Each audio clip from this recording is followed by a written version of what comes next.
Hi, I'm Libby. And I'm Cameron. And this is Quincy, our 17-month-old daughter. And we are the Perna family.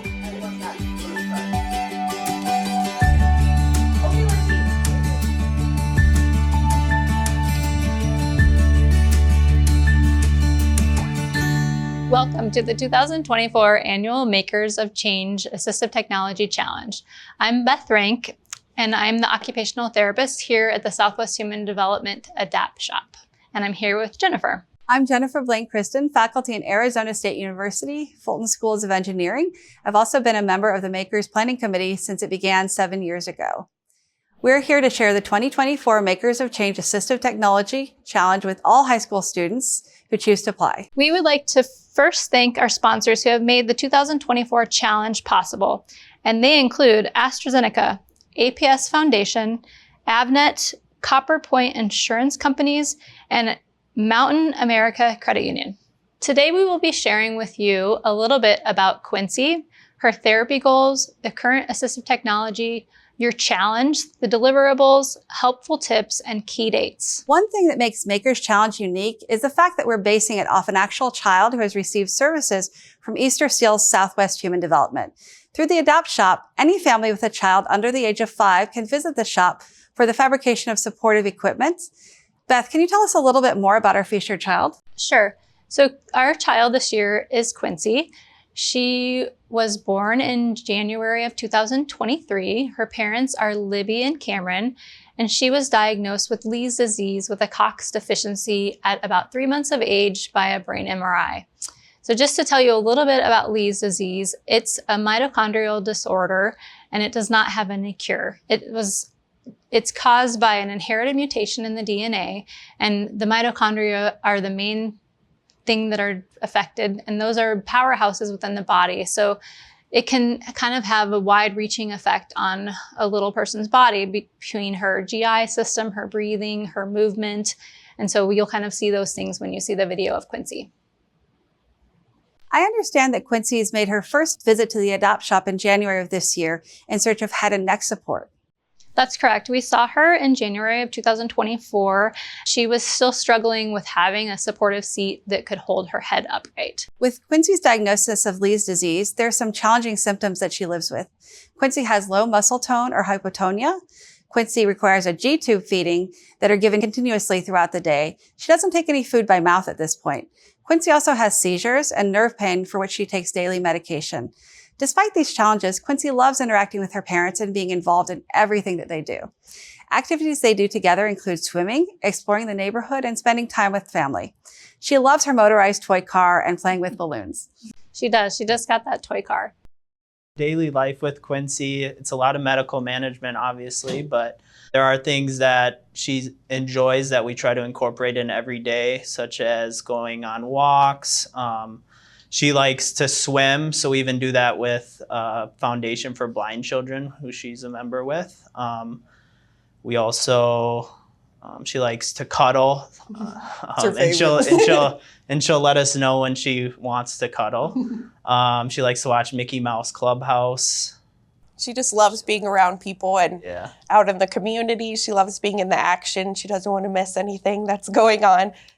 She loves to be with family. If she's having a hard day, it's almost better for her to be out doing things as well. Quincy definitely has some preferences. One would be with her positioning. She would prefer to be rolled on either side of her body instead of laying flat on her back. If she is flat on her back, she likes to be elevated, her head elevated instead of being flat. She loves toys that play music and make sounds that light up. She loves sparkly balloons. We put a scrunchie on the end of the balloon and she moves them around with her arms, so she really likes that. Quincy's family has kind of identified their goal to be for Quincy to be involved in everything that they do as a family. So that includes having some supportive equipment that also holds her head upright so that she can participate and interact with those around her. So really, we're starting to focus a lot more on stability with her body, getting her to sit up straight. Head control is a big one for us. We want her to be able to sit there without us having to hold her up. So a lot goes into that. Her trunk support and head support is a big one too, because we could have her propped up, but a lot of times her head is what kind of dictates where she's going to go. It was easy when Quincy was smaller to just hold her all the time and have her be fully supported. Now that she is getting bigger, which we're so thankful for, we would love some sort of seating and head control option to allow her to be able to be included in those activities. We are even talking, we love to go on trips and are going on one in a few weeks, but we're gonna have to start thinking about some seating options even on something like an airplane, just to make sure she's supported and comfortable. So I would say that is our next and main goal that we want to work on for Quincy. She has a lot of adaptive equipment, but a lot of times it's a lot of work for her. So we're looking for something that can help her be relaxed, but also supported too. I know that Quincy stays really busy with therapy to help her in getting to a place of independence. Here's a look at what she's currently doing. Quincy has been involved with Arizona's Early Intervention Program, AZIP, and they offer weekly physical therapy and occupational therapy. Quincy also started some speech therapy.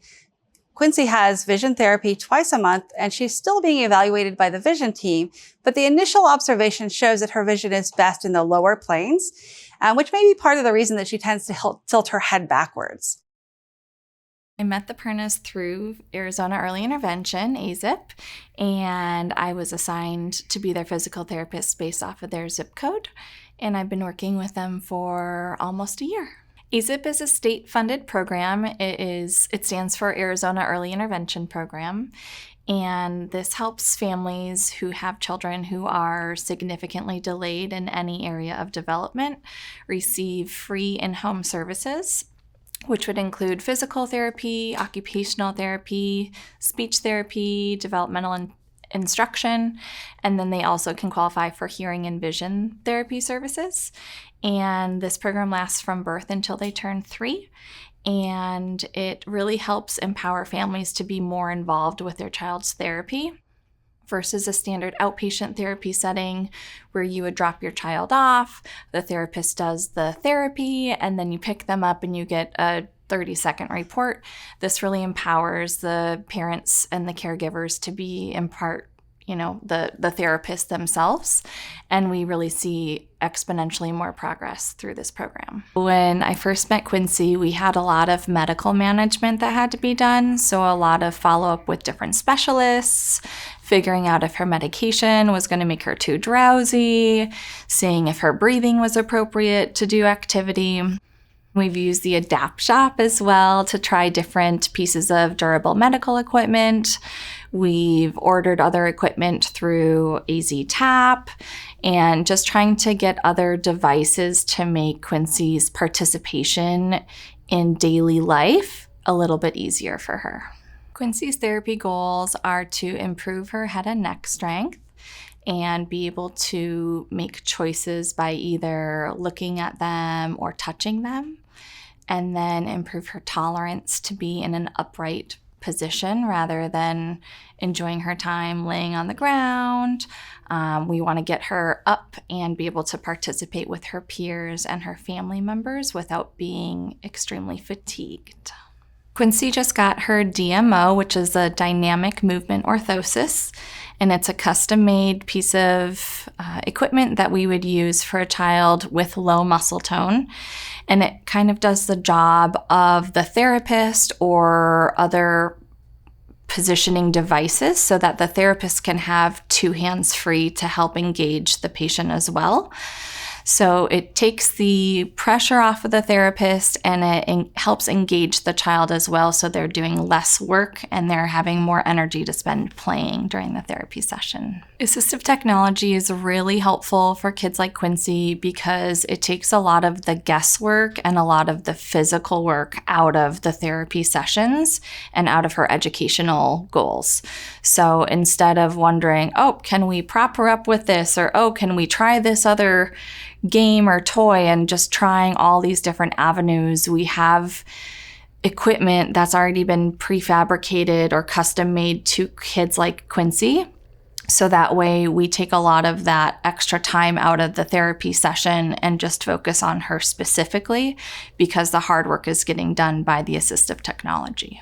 Health and Developmental Services has 7 unique programs available to caregivers and their children to help them understand more about their child's development. These services are provided by nurses, occupational therapists, physical therapists, speech therapists, mental health counselors, psychologists, and developmental specialists.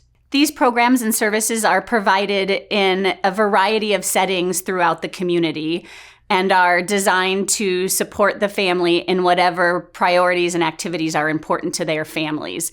One of these settings that we provide the services is Southwest Human Development's Adapt Shop. Southwest Human Development Adapt Shop is a free program that is available to support caregivers, families, and also community therapists.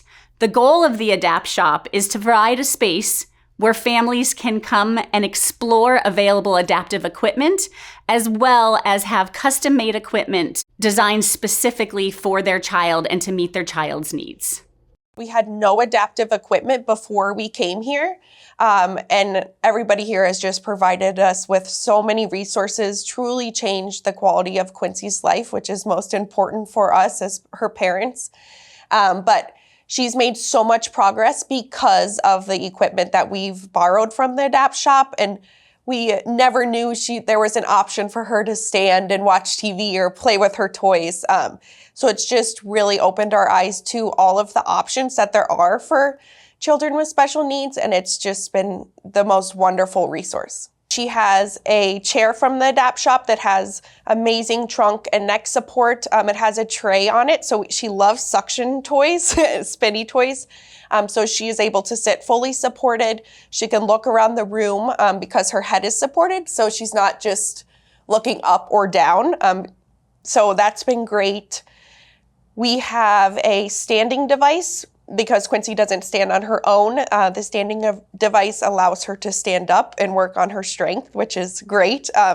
That's another way that she can be involved with who's ever in the room because she's more at our eye level and she can look around and interact with others. She's able to breathe better. She's supported. It seems like her GI system can flow better. She just looks more comfortable when she has the support in the trunk and the neck too. So rather than if she didn't have some of these adaptive devices, if she was sitting on the couch, she would be very Scrunched. Yeah, like scrunched up, and it doesn't allow her to breathe as well. I would say that's the biggest difference we've noticed with the adaptive equipment is her breathing. She's a very noisy breather, which is just part of her condition. When she is supported and has head support, it spreads out her airway and she is able to breathe much easier and much quieter in these adaptive devices. Quincy really enjoys her therapies and it is a great way to have fun throughout the week. It's obviously challenging for her, but she's made a great amount of progress with all of these therapies. We've met a lot of great people through all the therapies that she's in, and she's built great relationships with all the therapists too. So it's a fun thing to do. It's not like work for her. It's really a lot of fun. So it's a lot of playing, which is nice. Yeah. So Beth, in addition to these therapies, can you share with the students what type of assistive technology she's using? Sure. So when they first started to come to the Adapt Shop, one of the first things that we did for them was to make a custom seat so that Quincy could sit upright. So this isn't her seat, but one very similar to this. So she has a supportive bottom in it, a back, laterals, the harness support to help keep her chest upright, and then we created this head support. And then to work on standing, we looked at a Zing stander that helps her stand upright. It starts with her kind of in a prone position or supine position for the family to lay her down in, and then they can gradually stand her upright. The Crabat crawler was another thing that is a prone positioner where she's in a crawling position, helps support some of her weight, and she can move forward crawling. The Kid Walk is another supportive device that Quincy has tried. It's actually a gait trainer, so Quincy can stand upright in it. It has big wheels, some supports with her pelvis and her chest so that she can move forward and have a lot of support. And finally, a special tomato chair was tried with Quincy, and that is a supportive seat that allows Quincy to be lower down to the floor and then also raises up so that she can be at a dining room table height with her family. And then we kind of want to address the head supports that we've tried with Quincy.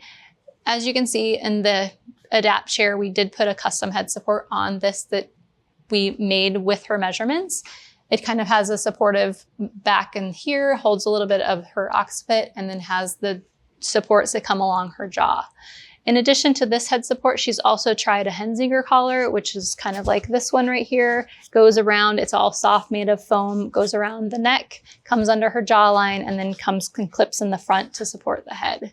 She's also been in a head pod, and the head pod is a circumferential support, kind of like a swim cap around the front of the head, and then it has a pole that kind of comes from the center of the head and attaches back to either a seat or some other supportive device that's helping Quincy sit up. And then finally, Quincy in swimming lessons has tried the Ottaroo, which is kind of an inflatable donut shape that goes around her neck and can allow her to swim more independently. Beth, that's a lot of really good information for our students to consider as they get ready to take on this special project. At the heart of it all is your challenge statement. Without further delay, here's what we and Quincy's family would like our Arizona high school student teams to consider.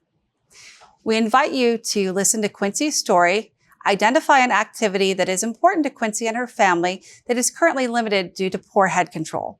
Then, with a team, develop or enhance assistive technology that would support Quincy's ability to actively engage and participate with her family during this activity. Wow, that's a statement. We are so excited to see what the high school students are going to create this year with amazing concepts and prototypes. The teams will have 5 weeks to work together to create the solutions around this challenge. The team deliverables are due by September 20th at 4 p.m.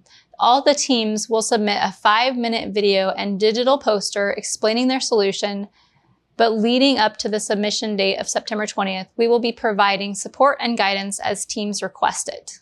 What kind of support can the teams expect? As you can see from the slide, we are offering multiple ways for you to get some support.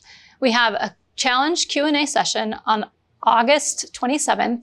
That is the week after the challenge is announced. And for that Q&A session, we've lined up an expert panel to include Quincy's parents, an occupational and physical therapist, an ASU engineering professor, all available to answer your questions and help go over any design considerations.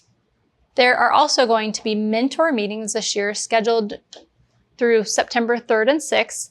During those, they can provide advice and guidance to your team, and then those are from a business professional or graduate student. Your instructor must notify us by August 27th if your team or school would like to be paired with a mentor for that 1-hour session. And new this year, we are offering office hours on September 18th from 4 to 6 p.m. Take advantage of our experts who will be available by Zoom to answer any final questions prior to submitting your solutions. Beth, those sound like really helpful opportunities for the students. They won't want to miss out on those. We also have a number of tips that you'll see on the screen, and we'll be sharing through our instructor and student guide to help the teams along the way. They include a reminder to use your imagination. If developing a prototype, it doesn't need to be furniture-grade materials. If you need access to equipment, let us know. We can try to help you out. Track your supplies and budgets using a bill of materials. And for Title I schools, you're eligible to receive a $100 Amazon gift card for the materials. Whoa, hold on. This sounds like a lot of work for students in a short amount of time. Why would they want to participate in this challenge? In addition to some great perks like the Maker's T-shirt, certificate of participation, and gift card awards for certain achievements, this is an opportunity that most high school students don't get until they're in college. The team at Southwest Human Development is invested in the children that we support, and one of the ways we can support them is looking to the future. Being part of this challenge can help future engineers, therapists, and product designers through awareness, team building, and empathy. Beside the challenge, there are a few other tasks that we ask students to complete before and after they've submitted their projects. There's a pre and post survey that is shared with the students in a Google form that only takes 5 minutes to complete. Before they start the challenge, we ask students to complete a participation waiver that must be signed by a parent. Both these items help us evaluate the success of the program and ensure that the parents know what their students are working on during the challenge. So as you can see here, there are a number of key dates that we would like you to add to your calendar. After students have turned in their video and posters, we will gather volunteer judges to review the submissions and provide scores for things like sketches that show how your solution came to be, a video and poster, a prototype that allows us to see how the solution functions, and more.